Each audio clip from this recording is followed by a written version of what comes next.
বিরাট পড়াশোনা করার কোনো দরকার নেই। এই প্ল্যানটা কিন্তু সবাই তোমাকে কিন্তু দেবে না।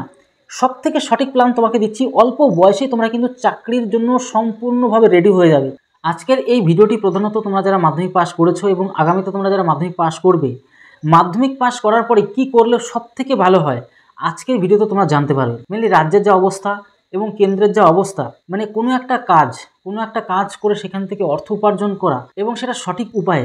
আশা রাখছি প্রথম থেকে শেষ পর্যন্ত ভিডিওটা তোমরা যদি মনোযোগ সহকারে দেখো, তাহলে মাধ্যমিক পাস করার পরে তোমাদের কিভাবে পড়াশোনা করা উচিত, কি নিয়ে পড়াশোনা করা উচিত, সমস্ত একদম সঠিক একটা ধারণা পেয়ে যাবে। দেখো, মাধ্যমিক পাস করার পরে সবথেকে সঠিক একটা যদি ডিসিশন নিতে চাও, তাহলে মাধ্যমিক পাসের পরেই তোমাদের কিন্তু অবশ্যই আইটিআইটা করে নিতে হবে। আইটিআই বলতে কি, ইন্ডাস্ট্রিয়াল ট্রেনিং ইনস্টিটিউট।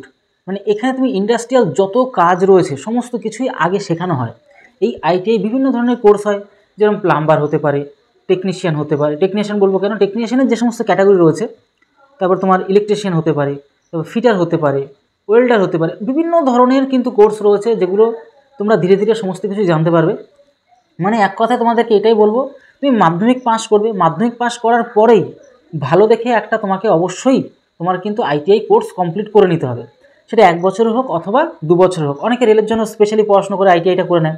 রেলের তোমরা যদি এএলপি অর্থাৎ অ্যাসিস্ট্যান্ট লোকো পাইলট, যেটা আমরা পাইলট বলি, মানে রেলের যে ড্রাইভার, ওটাতে যদি তুমি 1 বছরের কোর্সটা করতে চাও, মানে তাড়াতাড়ি করে কোর্সটা কমপ্লিট করতে চাও, তাহলে তো অবশ্যই তোমাকে কিন্তু ডিজেল ইঞ্জিনিয়ারিংটা ওটা শিখে নিতে হবে। 1 বছরের কোর্স, 1 বছরে ওই কোর্সটা করে নিতে পারলে তুমি কিন্তু এএলপি অর্থাৎ অ্যাসিস্ট্যান্ট লোকো পাইলটের জন্য অ্যাপ্লাই করতে পারবে। ঠিক আছে, মানে মাধ্যমিক পাস করে, মাধ্যমিক পাসটুকু করলেই হয়ে যায়। অনেকে আমরা ভাবি না, মানে কি, অনেক অজানার কারণে আমরা কিন্তু অনেক কিছু ভেবে ফেলি।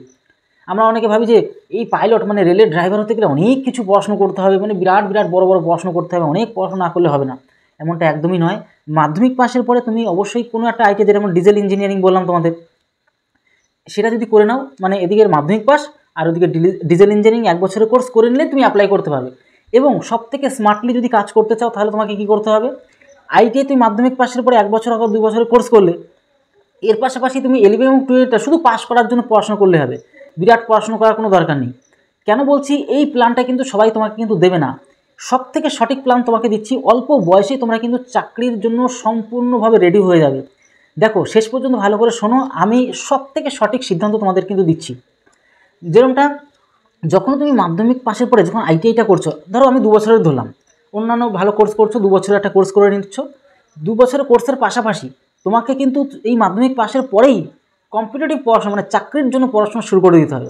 এই ভুলটা কিন্তু অনেকে করে। কেন, মাধ্যমিক পাসের পরে তুমি যদি 11 এবং 12টা যদি চাকরির জন্য পড়াশোনা করো এবং আইটিআইটা পাশাপাশি করে নিচ্ছ, আর 11 এবং 12টা তুমি শুধু পাস করো বা না পড়াশোনা করলেও কোনো অসুবিধা নেই।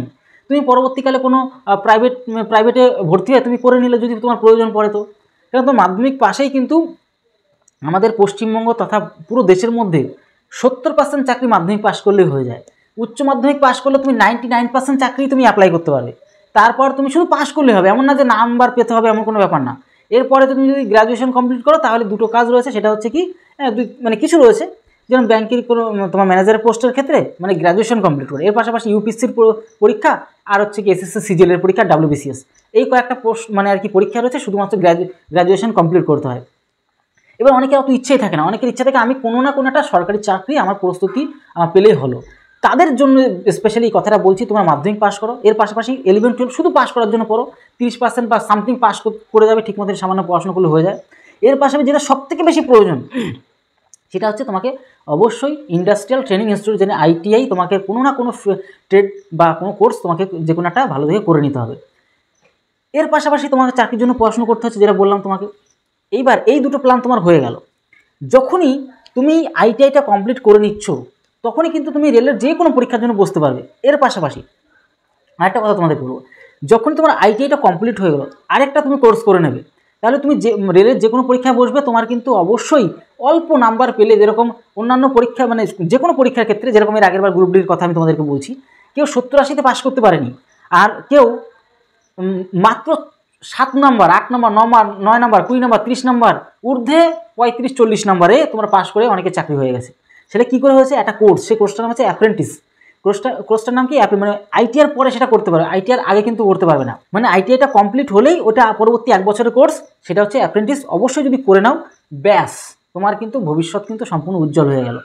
আর কোনো রকম চিন্তায় থাকবে না, তোমার অল্প নাম্বারে গিয়ে সামান্য এই কম্পিটিটিভ পড়াশোনা, চাকরি রিলেটেড যে পড়াশোনাটা করে নেবে, করে নিতে পারলেই তুমি কিন্তু সেখানে পাস করে যাবে এবং তোমার সার্ভিসটাও হয়ে যাবে। সেখানে আলাদা রকম তোমার বেনিফিট দেওয়া হয় সেই কোর্সটা করলে।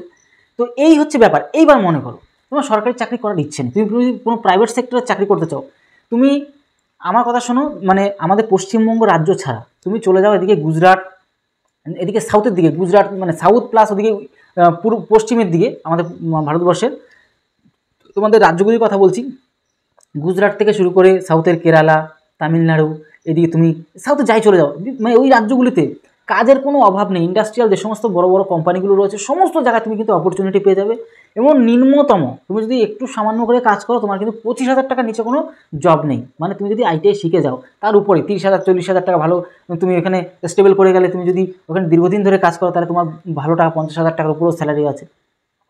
তো এই যে তোমাকে অবশ্যই কিন্তু মাধ্যমিক পাশের পরে কেউ মিস করবে না আইটিআই, কম্পিউটার তো শিখবেই, কম্পিউটারটা তো শিখে নেবে। এই মাধ্যমিকের পরে তোমার এই 11-12টা সবথেকে বেশি একটু খাটনি করতে হবে প্রেশারের জায়গায়। তুমি যদি এইখানে মানে অবহেলা দাও বা ফাঁকি মেরে দাও, তাহলে তোমার কিন্তু কোনো একটা জায়গায় কোনো কিছু পেতে গেলে কিন্তু ভীষণ খাটনি করতে হবে। প্রত্যেককে বলবো, আমার প্রিয় প্রত্যেকটা বাঙালি ভাই বোনদেরকে বলবো, তোমরা কেউ ভুল করবে না।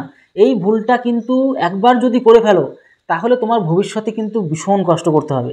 কেন এই বিষয়টা অনেকে জানে না, সঠিক তথ্য জানে না বলেই তোমাদেরকে এই বিষয়ে অবগত করাচ্ছি বা জানাচ্ছি, স্পেশাল ভিডিও তোমাদের জন্য বানাচ্ছি। তাই অবশ্যই এই যে জিনিসগুলো কেউ তোমাকে কিন্তু বলবে না, কেউ বলে দিতে যাবে না। আমি তোমাদেরকে বলছি যাতে আমার প্রত্যেকটা বাঙালির ভাই বোন তাদের ভবিষ্যৎটা উজ্জ্বল হয়। তাই তোমাদেরকে যতটা হেল্প করা যায়, যত বেশি হেল্প করা যায়, তার জন্য তোমাদেরকে স্পেশাল ভিডিওগুলো বানাই। তাহলে বুঝতে পারলে, মাধ্যমিক পাস করবে, আইটিআই করে নেবে 2 বছর বা 1 বছরের কোর্স ভালো দেখে। যদি সেরকম প্রয়োজন পড়ে আমি তার জন্য স্পেশাল ভিডিও বানাবো। তোমাদের যদি কোনো কোয়ারিজ থাকে বা কোনো ডাউট থাকে বা কোনো প্রশ্ন থাকে, অবশ্যই কমেন্ট বক্সে জানাও। তার উপরে আমি ভিডিও বানাবো। তোমাদের যাতে কোনো রকম সমস্যা নাই, সেই সব চিন্তা সব আমার উপরে ছেড়ে দাও, আমি তোমাদের উপরে সমস্ত সলিউশন দিয়ে দিচ্ছি। তাই অবশ্যই তোমাদের প্ল্যান কি থাকবে, মাধ্যমিক পাসের পরেই তোমরা যদি মাধ্যমিক পাস করে অনেকটা মানে আর কি সময় নষ্ট করে ফেলেছো, 11-12 হয়ে গেছে, তাহলে 12-এর পরেই সেটা করে নাও। বা 11 পড়ছো, 11-এর পরেই তুমি করে নাও, কোনো মিস করবে না। মানে এক কথায় মাধ্যমিকের পরেই ফুল টার্গেট হবে যে মাধ্যমিকের পরেই আইটিআই কোনো ভালো কোর্স করে নেবো, পাশাপাশি চাকরির জন্য পড়াশোনা করবো। চাকরির জন্য অঙ্কটাকে যদি ভালো করে প্র্যাকটিস করতে যাও বা ভালো করে শিখতে চাও, তাহলে অবশ্যই আমার কাছ থেকে তোমরা কিন্তু একদম সুপার লেভেলে একদম সঠিকভাবে শর্টকাট নিয়ম, কারণ চাকরির পরীক্ষাতে তোমাকে শর্টকাট নিয়মে করতে হবে। ওই তোমার ওই একাডেমিক ইয়ারের মতন মানে তোমার মাধ্যমিকের মতন লিখে লিখে কিন্তু অঙ্ক করা যাবে না, বড় বড় 1 পৃষ্ঠা মানে 5 নম্বরের, ওই 5 নম্বরে 1 পৃষ্ঠা ভরানোর মতন তোমার কিন্তু সময় দেবে না সেখানে। ওই যে তুমি যেখানে 5 নম্বর করে অঙ্ক করতে, সেটাই তোমাকে 1 নম্বর দেওয়া হবে এবং সব থেকে 20 থেকে 30 সেকেন্ডের মধ্যে সমাধান বের করে নিয়ে আসতে হবে। তারই সলিউশন তোমাদেরকে আমি শেখাই। অঙ্কের প্রত্যেকটা চ্যাপ্টারে সব কিছু করানো আছে। তোমরা যারা যারা শিখতে ইচ্ছুক অবশ্যই আমাদের যে অফিসিয়াল নাম্বার আছে সেখানে যোগাযোগ করতে পারো। সেটা হলো একটা কথা। তাই তোমাকে অবশ্যই চাকরি রিলেটেড পড়াশোনা শুরু করে দিতে হবে। যেরকম অঙ্ক শিখতে হবে, ইংরাজি শিখতে হবে, জিকে শিখতে হবে, কারেন্ট অ্যাফেয়ার্স শিখতে হবে, রিজনিং শিখতে হবে। তোমাদের কিন্তু কোর্সের মধ্যে অঙ্ক প্লাস রিজনিং দুটো পোর্শনই সম্পূর্ণ কভার করানো হচ্ছে, আর দুটোই সব থেকে কিন্তু কঠিন। তো সেই বিষয়গুলোই তোমাদেরকে কিন্তু খুব সুন্দর করে সঠিক নিয়মে তোমাদেরকে শেখানো হয়। এইবার তোমাদের তাহলে কী হয়ে গেলো, এইবার ইন ফিউচার মনে করো এইসব জায়গায় তোমার কোনো মানে ভালো লাগবে না, তুমি যদি কোম্পানির জবও করো, তোমার কিন্তু যে কোনো জায়গায় তোমার কিন্তু কাজ হয়ে যাবে। তাহলে ক্লিয়ার হয়ে গেল। তো এই প্ল্যানে তোমরা চলতে থাকো। এরপরেও যদি কোনো রকম মনে করো কিছু জানার প্রয়োজন আছে, অবশ্যই কমেন্টসে কমেন্ট করো। তোমাদের জন্য আমি সবসময় আছি, তোমাদের জন্যই থাকবো। তাহলে ভিডিওটি আজকে এলো, তত সময় পরিবারের সাথে ভালো থেকো, সুস্থ থেকো। জয় হিন্দ, জয় ভারত।